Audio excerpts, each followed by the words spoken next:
আসসালামু আলাইকুম বন্ধুরা, কেমন আছেন সবাই? আশা করি সবাই ভালো আছেন। আজকে আমরা চলে এসেছি পুরান ঢাকার বিউটি বোর্ডিংয়ে। বিউটি বোর্ডিংয়ে ঢোকা মাত্রই দেখতে পাচ্ছেন চারদিকে পুরনো একটা বাড়ির মতো দেখাচ্ছে। মানে ওদের সাথে কথা বলে আমরা যেটা জানতে পেরেছি, ওরা আসলে পুরনো বিউটি বোর্ডিংটাকে রিপ্রেজেন্ট করতেছে। তেমন কোনো কিছু ডেকোরেশন করে নাই, একদম যেমন ছিল তেমনই। শুরুতেই দেখতে পাচ্ছি যে এই বিউটি বোর্ডিংয়ে যারা মালিক ছিলেন, আমাদের স্বাধীনতা যুদ্ধের সময় মারা গিয়েছেন, সেগুলোর লিস্টগুলা শুরুতেই রেখে দিয়েছে। যতজন আসলে শহীদ হয়েছেন সবার লিস্ট এখানে আছে এবং সংক্ষিপ্ত বিউটি বোর্ডিংয়ের ইতিহাসও আছে।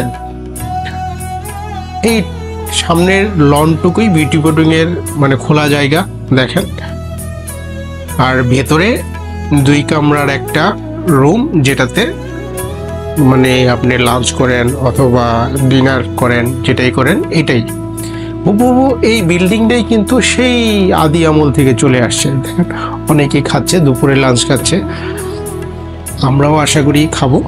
আমরা একটু চারপাশ ঘুরে দেখাই। এখন আমরা চলে যাব ছাদের উপরে। ছাদের উপরে মানে এটা দোতলা একটা বিল্ডিং, ছাদের উপরেও বেশ কিছু রুম আছে, নিচেও আছে, উপরেও আছে। দেখেন, দেখতে পাচ্ছেন এই যে ছোট ছোট রুমগুলো, দরজা দিয়ে ছোট ছোট রুম। এখানে আগের মানুষ যারা ব্যবসা করতে আসতেন এই বিউটি বোর্ডিংয়ে থাকতেন, খাওয়া দাওয়া করতেন, থাকতেন, খুব জমজমাট ছিল এবং এক নামে ছিল বিউটি বোর্ডিং, পুরান ঢাকার বিউটি বোর্ডিং। এইগুলো